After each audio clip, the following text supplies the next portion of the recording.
Hello, everyone. Welcome to another episode of Reference Roundtable. My name is Michael, and I'm here with Sarah today. Lacey's out, so you've just got the two of us. And I think we'll have a good handle on it, even though Lacey's not here, because we're doing an old reliable, an old favorite here on Reference Yeah. Roundtable. We have a big box today too, it looks like. Yeah, this is kind of a bigger than usual box, I I think think. so. I think Yeah. so. We Well, can go check the tapes, I guess, but never um, have too many books. never have too many books. Amen to that. And it's still the first week of March, even though this week has felt like Yes. two different weeks with all the weather. I feel like it had a false start. Anyway, Yes. it's officially new books time. So, new month, new books. This box before us is full of items that have just arrived at the library. They're in the middle of being processed. So, if you look them up on the catalog, they'll say processing. But they are in the catalog, which means you can put a hold on anything that you see today. So, if you see a book that we unbox and you think, oh, that looks really cool, I want to check it out. Well, you can. You can give the library a call, or you can go on the library's catalog website and you can go ahead and place a hold on one of these items. And as soon as they finish processing it, and which they put the protective covers on and the Yes. barcode, all that good stuff, it'll be sent to you for you to check out. Yep. So Unless we get on the list first. that's true, unless we get on the list first. Sometimes, like, we Can't do. wait. I know we always find something that gets added to our lists, our personal lists, when we do For this sure, as well. yes. So and it's always fun to see what's coming out, even if I Yes. don't really want to read it. I like to know. Yeah, and please let us know what you think of them too. We love to see your comments and talk with you while we're on live. So. Absolutely. All right. Yeah, let us know what you're excited about Yes. while I try to open this with. I thought it was going to be a lot easier. Don't you do your trick? I do usually do my trick. There. There we go. Voila. All right. Okay. All right. You gonna start? Sure. Go for it. Ooh. Lots of Lots like of already. books. There's one book in here Ooh. that's like reflecting light into my eyes right Uh-huh. now, so I'm kind of disoriented. Let's see. You got It is called Short War by Lily Meyer. And it's Megan McDowell, whoever she is, refers to it as a stellar roller coaster of a debut. mm, Do we have a synopsis? paperback, so maybe. I sure would like to know what this is about because look how cool the That's cover is. It's like a interesting. upside down map of South America. Ooh. Although I guess maps, it just depends on who decides to orient them. Like there's no such thing as upside down, right? When I think about that every Mhm. once in a while, it blows my mind and gives me a headache. Yep. So I wish I could tell you more, but the cover's pretty intriguing. And let's see. Deeply felt portrait of youth and longing, and also a geopolitical barn burner of a story that spans continents and generations, exposing U.S. policy on the scale of an intimate human drama. So probably a good read for like historical fiction fans. I don't know. Interesting. It is a really intriguing cover. I would get this as a poster. That's cool. It is cool. Okay, let me grab the blinding one. I know, it's so bright. Oh, it's cool. The Instrumentalist, a novel by Harriet Constable. And yeah, it's very like holographic. Would you call that holographic? I think so. Yeah, with the rainbow Lenticular, colors. or maybe not lenticular. I don't know. I don't know. The world knows his name. Now hear her story. Okay. Anna Maria has only known life inside the Pieta, an orphanage for Venetian children born of prostitutes. The girls of the Pieta are lucky in a sense. Most babies like them were drowned in the city's canals. Well, this is getting deep and dark. So, Not the drowned prostitute and it takes place babies. in 1704. So, I guess back then there was a lot of dark stuff going on.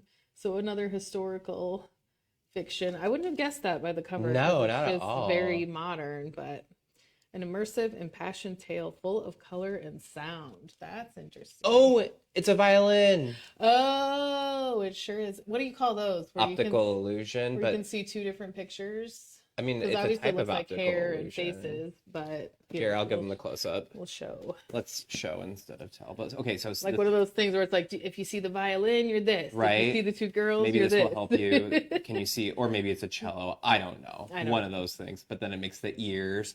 Because to me, this looks like some kind of like thriller, relationship thriller, where it's like two sisters, one secret. Yeah, Will the relationship survive? But but it's not. it's set in ye olden times in Venice, Italy. That's kind of cool. I like It's such a fascinating time of history, and I would totally not have guessed it.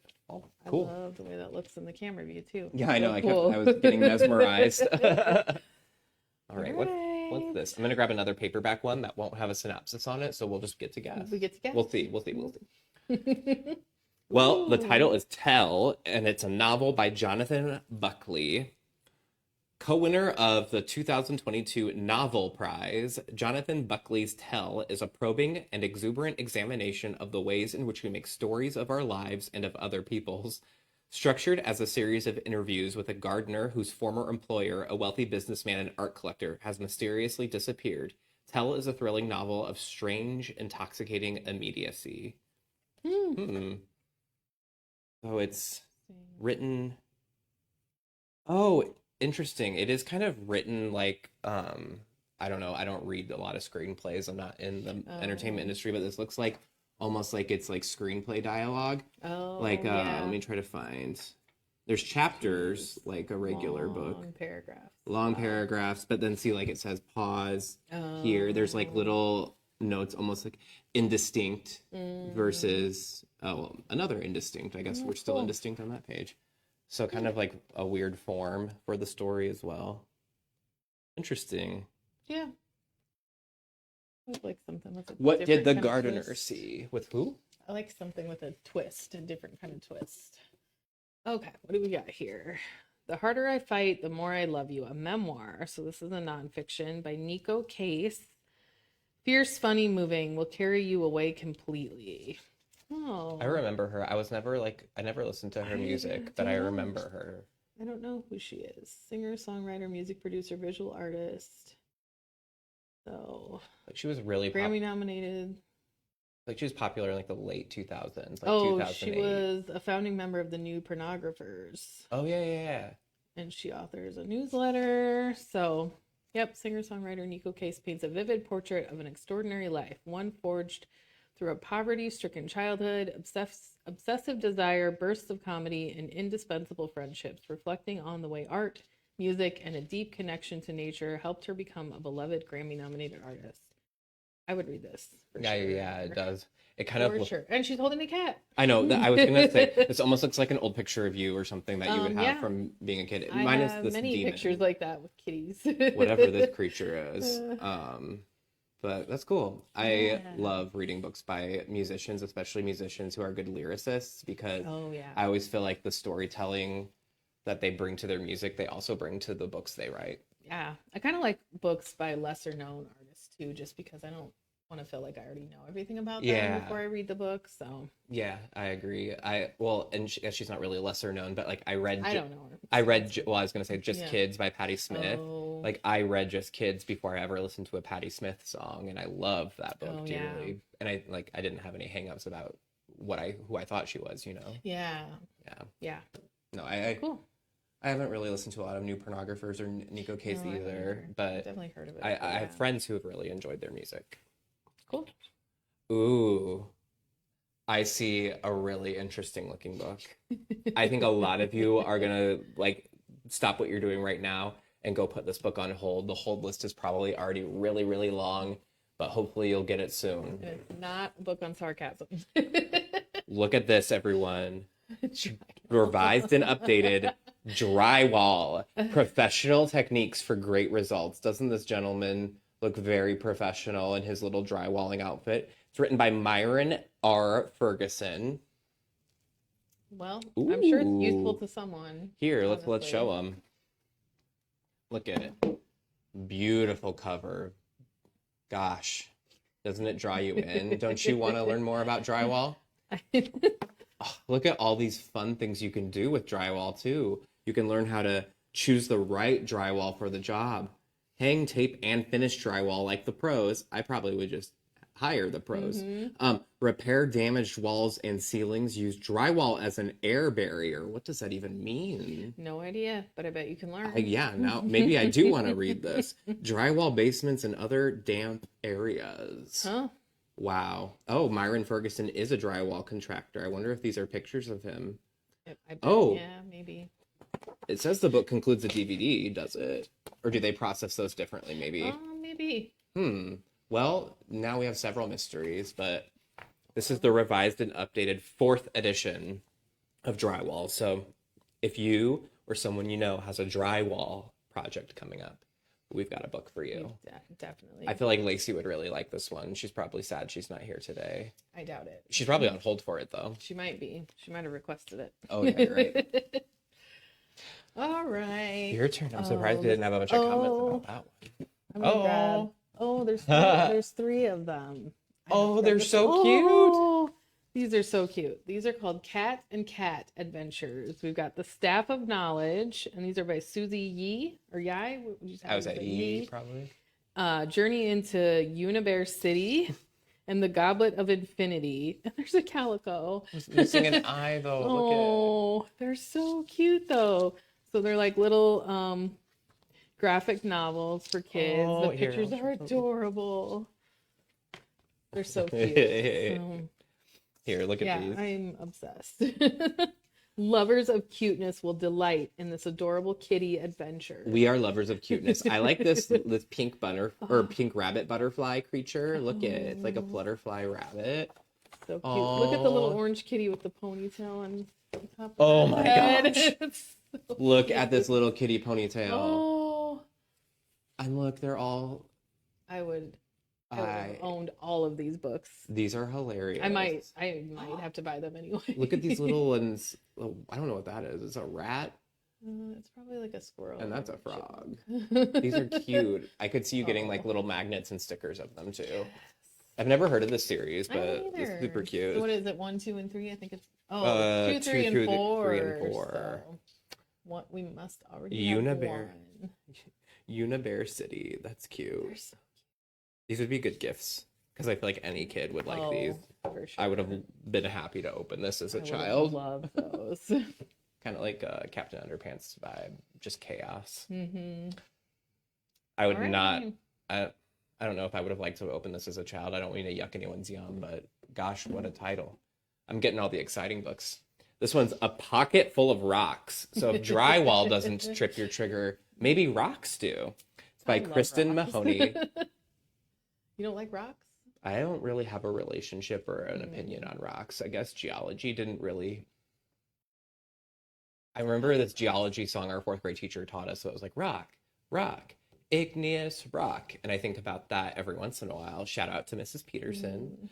But this is, the kid's really cute. Look at their bashful face. They're like, oh, so look, cute. I gathered a pocket full of rocks for you. I love it. E.B. Goodale's the illustrator, so it's cute. I'm being a hater. That is cute. I just think it's funny that I grabbed a book about drywall and now I have a book about rocks. Wow. But look, it's probably about so much more than really rocks. Cute. It's about family and being cute, and the illustrations are actually really beautiful. Oh, that's a chipmunk. Wow. He's so cute. I'm like back to... I don't know what that is, but I should read the book and find out. I love rocks. They have a rock show in Sioux City, and they have, well, maybe it's in South Sioux, but they've had it for a long time. And one of my aunts used to take me and my cousin to the rock show, and we'd collect little rocks. Actually, my cousin and I went a couple years ago when it was in South Sioux and bought rocks for fun, like just a couple years ago. They're outside too. You can go pick them up. Yeah, you can polish them. You never know. Keep them in your pocket like this child does. Well, children love rocks because look at what was under it. Oh, what's it called? All the rocks we love. So you're in the minority. Kids must really... I guess kids do like rocks. People love rocks. People love rocks. This is so cute too. Here, let me show this one. Yeah, all the rocks we love. We have books upstairs, I know, in the nonfiction section about like painting rocks. So if you wanted to... Now the weather's getting nice. You want to do like a little outdoorsy craft with the kids. I'm sure we have like rock identifiers and things too, like gems and gemstones. But see, you can find some real treasures. This one, that kind of looks like me a little bit. This is almost nonfiction because it's like different types of rocks. So it feels like. See, it's like labeled with the different types of rocks. Like the fossils and things. Yeah. Like at the rock show, you can buy one of those, like, are they geodes? And you can crack it open. Oh. It's really cool. Look, they called Grandpa Granite. I mean, they're on granite, but the label's right by this gentleman here. And they're like, you are an old stone countertop. Well, look, there's a cute off. 2 kids Oops. Oh. Oop, oop, oop. We're not in sync. I don't know which cute kid with They're rocks both is cute. cuter. Both. Both. They're both adorable. Well, They today both love rocks. I had a lesson in humility, and a whole new world opened up to me that I didn't know rocks could be so interesting. I need to return to them with a more childlike curiosity and openness, perhaps. You should. All right. Well, let's Let's see. I'm guessing there's no more rocks. We'll see like what We'll see. what other cold inanimate object books I can get. This doesn't look cold at all. This looks spicy. It's called Dirtbag Queen, a memoir of my mother by Andy Coren, and this cover is a hoot. I think that's safe to say. That's hilarious. It has an endorsement from Jenny Lawson. I know a lot of people really enjoy her. Yeah. Because she was my mother, the death of Zaftig Goodtime gal Renee Corin is newsworthy to me, and I treat it with the same respect and reverence that she had for, well, nothing. A more disrespectful, trash-talking woman was not to be found. So began Andy Corin's unforgettable obituary for Renee Mandel Corin in her hometown paper, the Fayetteville Observer, a tribute that went on to touch the hearts of millions around the globe. In this brief telling of the life and legend that was Renee, a loud, filthy-minded and filthy-mouthed Jewish lady redneck who birthed 6 kids. I've never read the phrase Jewish lady redneck before. Who birthed 6 kids. Andy captured only a slice of his loving and fabulously unconventional mother. Uproariously funny, deeply moving family portrait. Readers meet the rest of the absurd clan. Yada, yada, yada. This looks really fun. That sounds great. Here's the cover for you. Doesn't she just look like someone you'd love to know or would hate to know, depending on what she thinks of you? Yeah. And then I'm guessing these are the other siblings too. That's hilarious. Fun. I would. I know a lot of people really like fiction books with like a lovable, cranky character, like The Man Called Ove. Oh yeah. And things like that. So kind of like a nonfiction story like that. Somebody who's lovable because they're kind of cantankerous. One of a kind. One of a kind. For sure. Okay. I'll take a non-fun one. Well, if you like to sew clothes. Yeah. What is it called? Ultimate Illustrated Guide to Sewing Clothes, the Must-Have Handbook by Joy Mahon. A complete course on making clothes for fit and fashion. So definitely got some like hobby books in this box. Oh yeah. I really want to learn how to mend clothing better because I can't stand like when you get a hole in like a sweater or something. Oh, I just got a paper. I don't want to be like wasteful and like. Yeah, no, this is cool. There's lots of different things. I can hand sew pretty well. Yeah. But I've never used a machine, so. I was gonna ask because you're pretty creative. I didn't know if you'd ever like tried making your own clothes because you love fashion too. I have actually. I used to like hand sew. Nice. I haven't for a while, but well, maybe you can get back into it. Ooh, it is fun. Well, there's a needle guide for you. It's got like everything in there, so. This would be a really good book for if anyone works downtown like we do, and you walk through the Skywalk to the Career Academy, and they have I forget what the name of that lab the students work in, but like the fashion design lab. And when you walk through the Skywalk, you can see through the windows, and the students are always working on these really cool garments and dresses and stuff on the mannequins. So if I were a student studying how to make clothes and fashion design, this would be a really good resource. Basic like guide, yeah. Yeah, that's cool. Very cool. All right. I just saw something about this book the other day. I forget what it was. I know it was good things. People like it. Maybe it's in the running for some kind of award. But enough of that. It's called Ghost Roots, Stories by Pemi Aguda. In this beguiling collection of 12 imaginative stories set in Lagos, Nigeria, Pemi Aguda dramatizes the tension between our yearning to be individuals and the ways we are haunted by what came before. In Manifest, a woman sees the ghost of her abusive mother in her daughter's face. Shortly after, the daughter is overtaken by wicked and destructive impulses. In Breast Milk, a wife forgives her husband for his infidelity. Months later, when she is unable to produce milk for her newborn, she blames herself for failing to uphold her mother's feminist values and doubts her fitness for motherhood. In Things Boys Do, a trio of fathers finds something unnatural and unnerving about their infant sons. As their lives rapidly fall to pieces, they begin to fear that their sons are the cause of all their troubles. And in 24 Alhaji Williams Street, a teenage boy lives in the shadow of a mysterious disease that's killing the boys on his street. These and other stories in Ghost Roots map emotional and physical worlds that lay bare the forces of family, myth, tradition, gender, and modernity in Nigerian society. Powered by a deep empathy and glinting with humor, they introduce or announce a major new literary talent. This, like, Lauren Groff, Tanner Revidu, like, these are big names. I almost said Dane Cook, Diane Cook. I really have had good luck with Nigerian authors, like Nigerian fiction in particular. I just, like, I think of Chimamanda Ngozi Adichie, and there's a book called Welcome to Lagos. I forget who wrote it, but everything I've read by or about Nigeria has been very interesting. They have like I don't know, there's just like a lot of really cool Nigerian authors. Yeah. There's probably That sounds really good. Yeah. Sometimes, I don't know, I shy away from short stories. Me too. But I don't know, when they're deep like that, it sounds really good. Yeah, short stories are tough because it's like they can be very uneven. Like one can be great and then the rest are like or sometimes you're like, oh, I want more. That's usually where I'm at. Sometimes they just feel like ideas. Okay, this is called Pierce Oysters, a novel by Jocelyn Takacs. That's fun to say. That's probably not how you pronounce it, but yeah, Takas. I don't know. Ms. Jocelyn. We did our best. A fractured family, a devastated community, and the disaster that brings them together.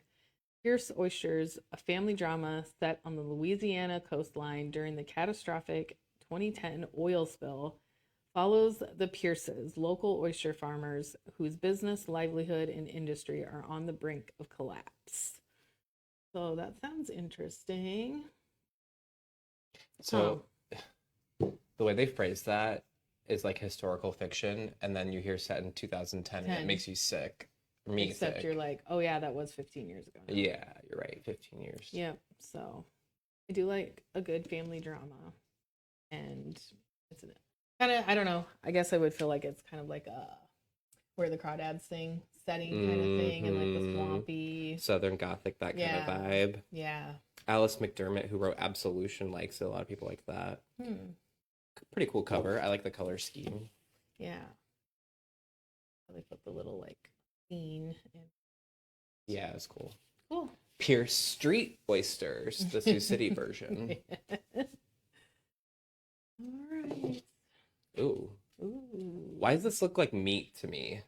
Doesn't it look like raw ground beef to you? It looks like a vinyl. It does when I see the texture. No. Oh, I wanted it to have more of a feel to it. Let me stop petting this book and tell y'all what it's about. It's a novel called Deep Cuts by Holly Brickley. It's a Friday night in a campus bar in Berkeley, fall of 2000, and Percy Marks is pontificating about music again. Hall & Oates is on the jukebox, and Percy, who has no talent for music, just lots of opinions about it, can't stop herself from overanalyzing the song, indulging what she knows to be her most annoying habit. But something is different tonight. The guy beside her at the bar, fellow student Joe Morrow, is a songwriter, and he could listen to Percy talk all night. Joe asks Percy for feedback on one of his songs, and the results kick off a partnership that will span years, ignite new passions in them both, and crush their egos again and again. Is their collaboration worth its cost, or is it holding Percy back from finding her own voice? Moving from Brooklyn bars to San Francisco dance floors, Deep Cuts examines the nature of talent, obsession, belonging, and above all, our need to be heard. So, that sounds good. Yeah, it does. Like, oh, and I just noticed, okay, so this is, I don't know. I heard Deep Cuts, I thought Butcher Shop, and I saw this color, and I was like, is this ground beef? It's not. It's like a vinyl record, and then now that it's on camera, you can see it more easily than we can, I feel like. But do you see the people kissing or like nuzzling I feel one like another? you can't see the lines as well as we can. Like, there you go, kind of. Whatever. Come check it out, and you can see it for real. But this reminds me of like a Daisy Jones and the Six, but with songwriters or something. Or like High Fidelity, something like that. Yeah, a lot like that. This sounds like something you'd like, especially It like sounds good. In the fall of 2000. So another historical fiction. Yikes. I love a good fiction about creative people because oftentimes they're messy. All right, what do we got here? Ooh, interesting. The Material, a novel by Camille Bordis. Wryly funny and painfully awkward by Tom Perrotta.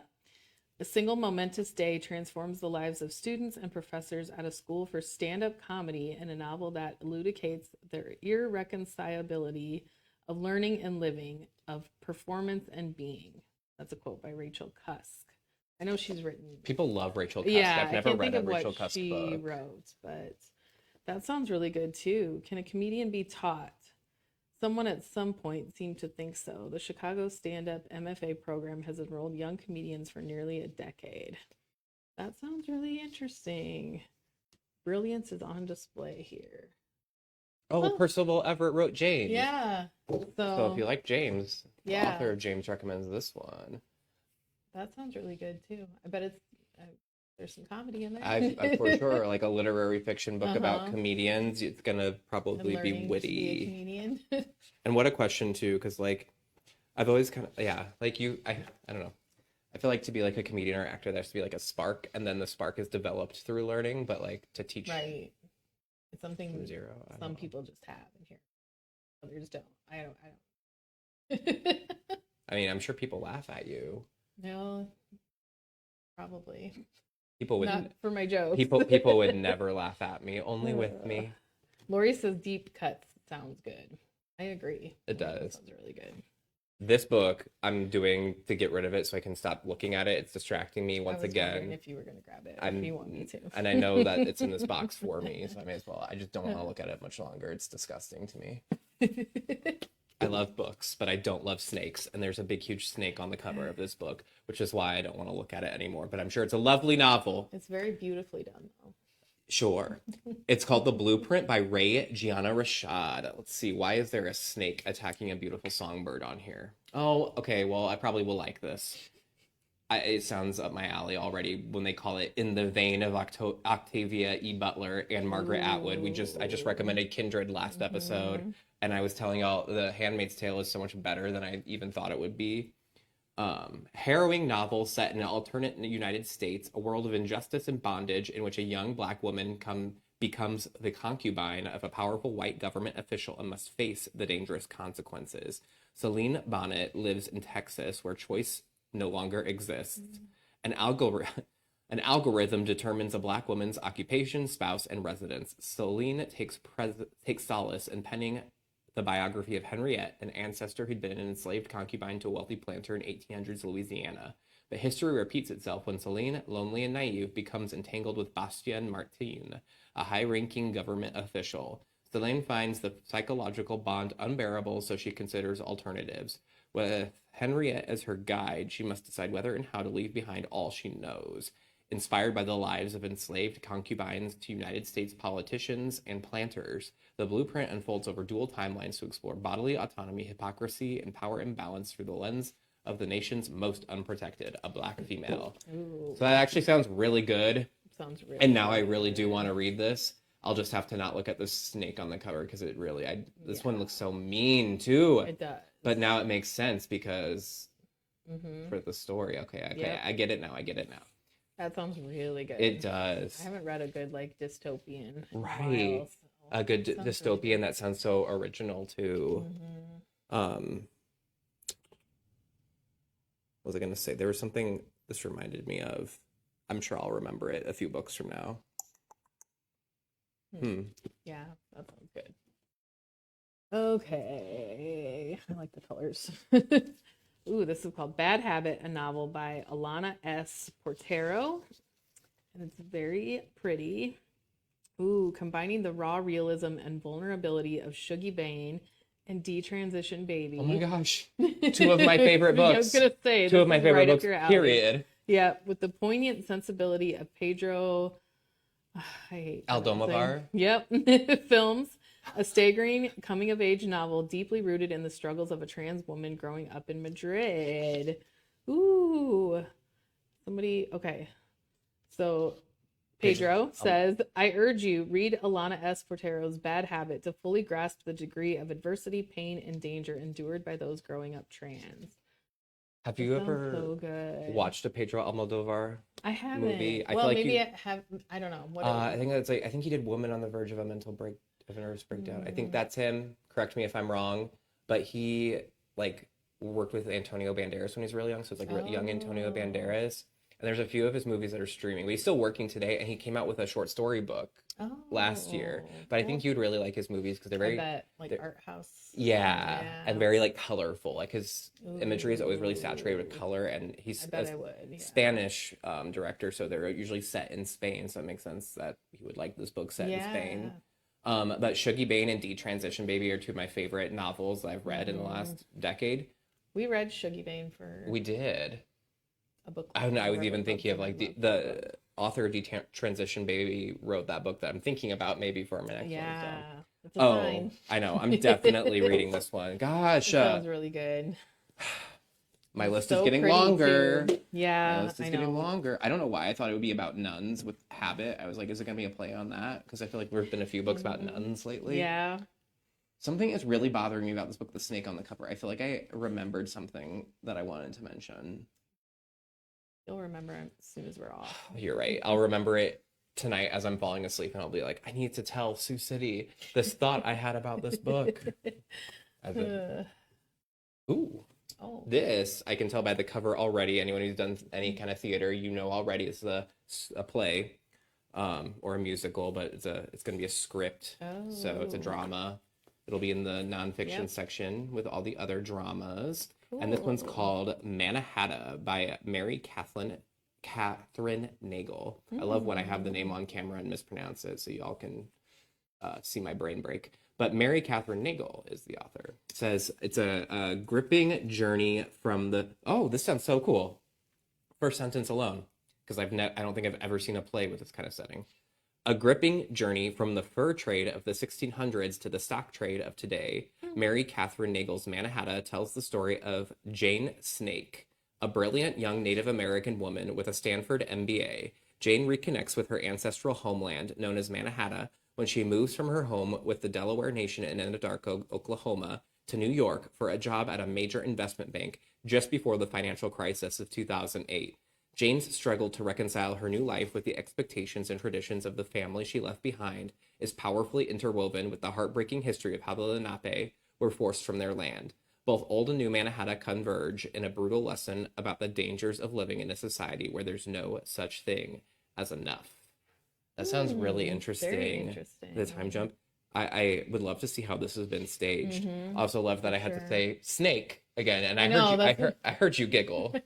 I said Jane Snake, and then we talk about the financial crisis of 2008, like it's the ye olden times, right? And it is in some ways, I guess now. Oh, very cool. Oh, I want to read this badly. Yeah. And I like to read plays and dramas. I do too. Honestly. I like to imagine in my head like how I would stage it. Yeah, I like it. Okay. Is there any? Oh, we got quite a few to go. Okay. This is why did I pick? It's Nnedi Okorafor, I believe. Okay. Nnedi Okorafor. Death of the Author. By Nnedi Okorafor. Really well-known science fiction author. Oh, the future and I feel like storytelling is here. Ooh, that's pretty. Yeah. Dazzling even. It is. It's very like eye-catching. We'll show you, don't worry. In this exhilarating tale by New York Times bestselling and award-winning author, a disabled Nigerian-American woman pens a wildly successful sci-fi novel. But as her fame rises, she loses control of the narrative.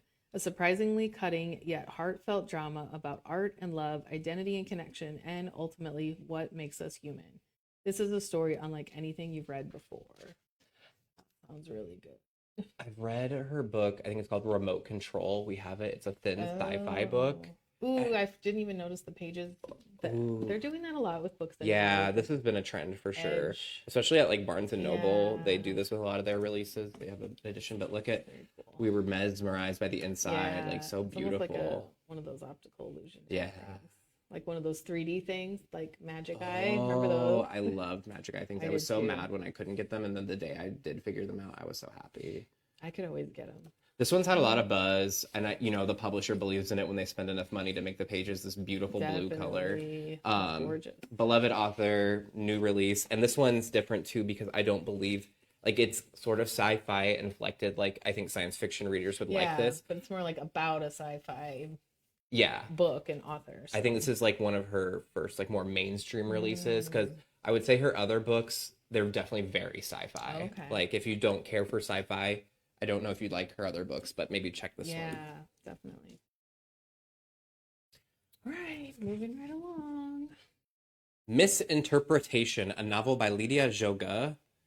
And it has a really neat cover where someone's looking at their reflection and there's a tiger looking back. Kind of spooky. Oh, Idra Novi recommends it. Ooh. Hi, Idra Novi. So that was the author of last year's Sioux City Reads book, and we were lucky enough that she zoomed in and we had a wonderful conversation. I actually was lucky. I got to have several lovely conversations with Idra Novi. So, it like makes me happy to see your name on here. Cool. I'm talking as if she's watching, but maybe She you might are. be. Maybe you She are. might be. Hello, if you are. If you aren't, check out Take What You Need. That's her novel that we all read together.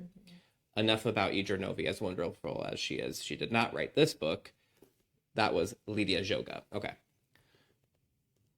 In present-day New York City, an Albanian interpreter reluctantly agrees to work with Alfred, a Kosovar torture survivor, during his therapy sessions. Despite her husband's cautions, she soon becomes entangled in her client's struggles. Alfred's nightmares stir up her own buried memories in an impulsive attempt to help a Kurdish poet. Thank you. Leads to a risky encounter and a reckless plan. As ill-fated decisions stack up, jeopardizing the nameless narrator's marriage and mental health, she takes a spontaneous trip to reunite with her mother in Albania, where her life in the United States is put into stark relief. When she returns to face the consequences of her actions, she must question what is real and what is not. Ruminative and propulsive, Lydia Zoga's debut novel, Misinterpretation, interrogates the darker legacies of family and country and the boundary between compassion and self-preservation. That sounds really cool. It's so random. I was just reading about Kosovo earlier, like really new country, not entirely recognized by the rest of the world. So this is like weirdly on topic for where my brain's at today. And it reminded me what I was going to say about this. Oh, good. Which is kind of like, it's not good. It's like a growth, terrifying fact of history. But this, what she's talking about, based off of the real lives of enslaved concubines. This reminds me of this other book I read. It's all about like the foundation and start of gynecology as like a medical science. Oh, interesting. And it was like, this gynecology was basically founded through experiments done on enslaved women. Oh, yeah. And there's several books about the foundation of gynecology through experiments on enslaved women. I'd recommend any of them because I think it's like necessary knowledge, but it's terrifying. It's really horrific. So I wonder if that's what inspired this book. That's what I was thinking in the back of my head. I was like, when you're talking about the real story. So now I want to read this even more. Yeah. Because that sounds really interesting. Yeah. All right. These are all like weird sizes. They are. Okay, this is called Sun City by Tove Jansson, and it's translated by Thomas Teal, so it was written in another language, and it's a paperback without much of a synopsis. Well, I guess. In the Summer Book and The True Deceiver, as in her many short stories, Tove Jansson was drawn again and again to the everyday life of the aged. Not as a group apart, but as full-blooded people with as many jealousies, urges, and joys as any other group.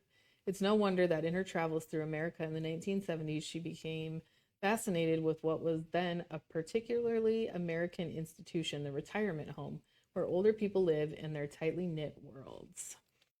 So it says she depicts these worlds in a group portrait of residents employees at the Berkeley Arms in St. Petersburg, Florida.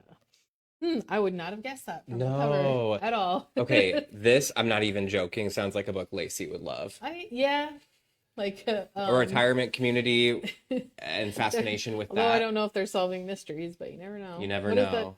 I'm drawing a blank on the Thursday Murder Club. Yes, the Thursday Murder Club. Like maybe they do solve murders, but look at this like really interesting cover. Very interesting, yeah.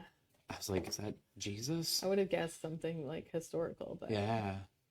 But no, it's about nursing homes in Florida. But it's like, I forget where in Europe she's from, but a European perspective on something American is always kind of interesting. So interesting.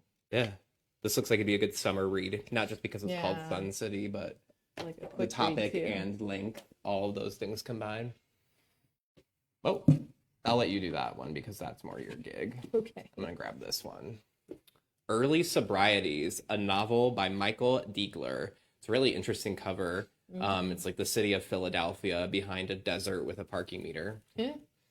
Don't worry about what Dennis Monk did when he was drinking. He's sober now, ready to rejoin the world of leases and paychecks, reciprocal friendships, and healthy romances. If only the world would agree to take him back. When his working stiff parents kick him out of their suburban home mere months into his frangible, that's the word, frangible, sobriety, the 26-year-old spends his first dry summer couch surfing through South Philadelphia, struggling to find a place for himself in the throng of adulthood.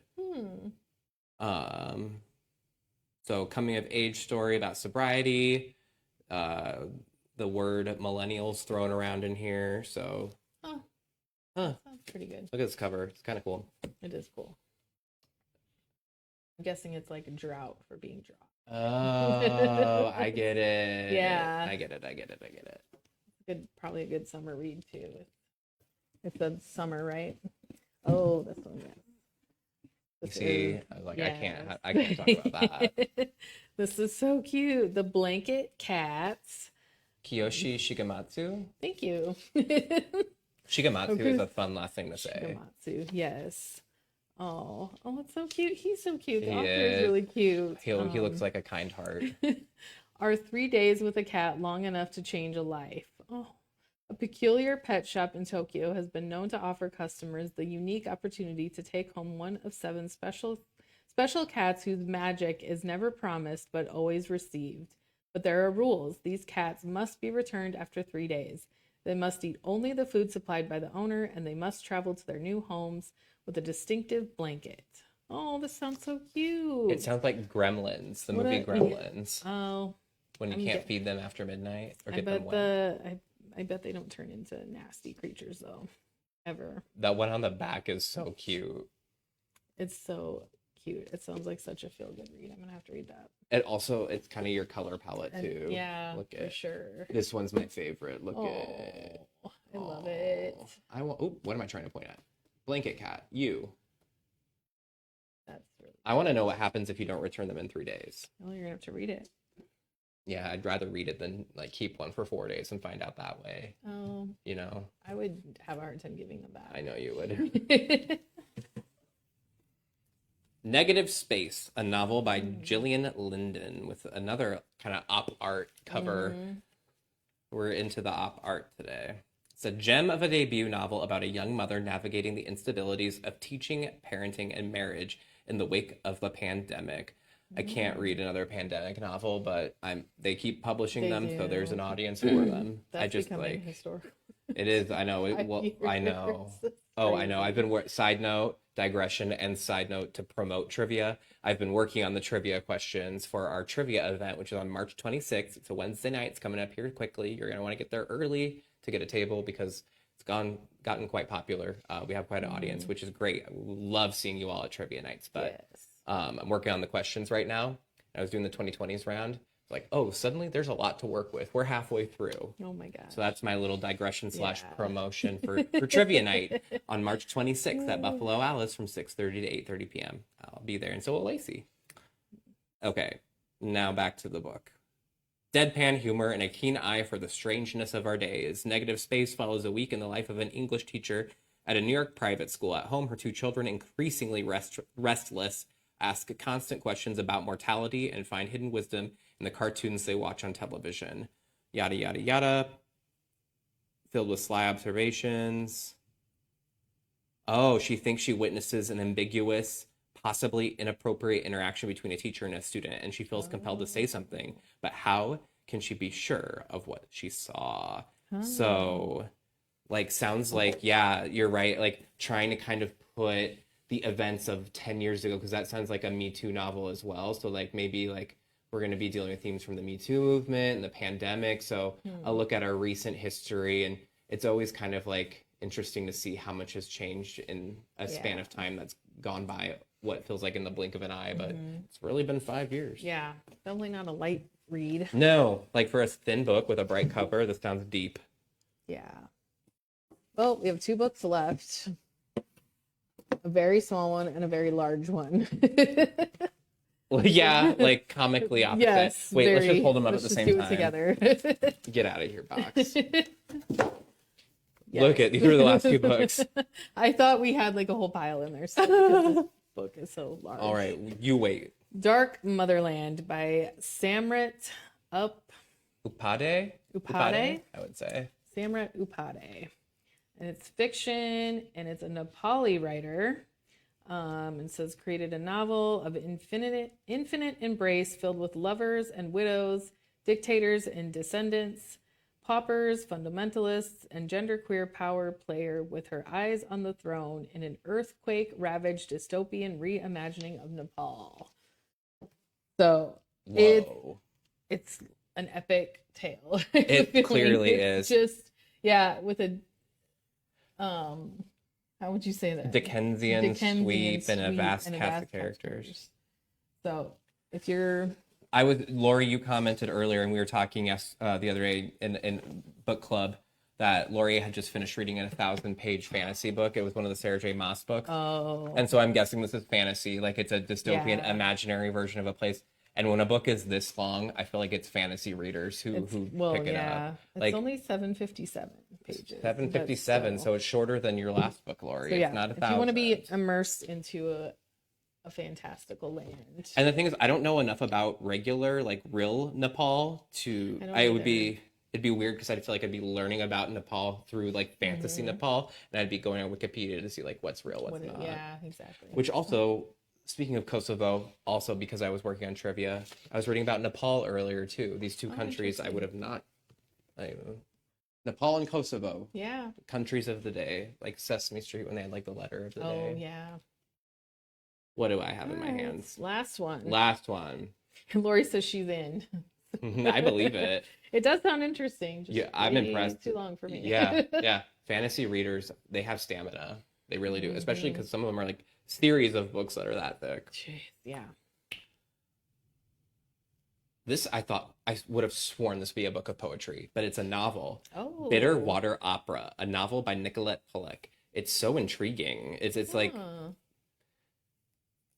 That's a very interesting title, too. In 1967, the dancer Marta Beckett was traveling through Death Valley Junction when she came across an abandoned theater. She painted her ideal audience on its walls and danced her own dances until her death 5 decades later. In the present day, Gia has ended a relationship and is ignoring calls from her mother. She comes across a photo of Marta and decides to write her a letter. Soon Marta magically appears in her home. Gia hopes Marta will guide her out of despair, but is the example of this single-minded solitary life enough? Through precise, vivid vignettes, Bitter Water Opera follows Gia as she resists the urge to escape into herself and struggles to form a lasting connection to the world. Her search eventually brings her to Marta's theater, the Amargosa Opera House. There, in the desert, Gia finds one answer. Wow. How enigmatic That's and interesting. A lot for a little book. But look at this, like, delicate, kind of beautiful. I don't know. This is, like, another book. I would get this as a poster. I don't know why. Yeah, I like it. And, like, it's just pretty. It is pretty. Pretty in a way that, like, feels delicate. Like, I feel like I need to be handling this with care. Interesting. Another, like, spooky theater story. We've had a few. The performing arts have been a theme. Yeah. Dagna says she needs something light and funny, so Dirtbag Queen sounds like the best one. It looks funny. I think it sounds really funny. I bet it's really good. The cover alone makes me giggle, so I suspect that the inside would make me laugh out loud. So yeah, definitely. Well, kind of all over the place today. Jeez. Yeah. From drywall to blanket cats to dystopian worlds, a school for comedians and theaters in the middle of the desert, and then a giant book about a fantastical Nepal. So wow, yeah, great mix. This is like, that's where the Himalayas are, right? And it's like a Himalayan size book.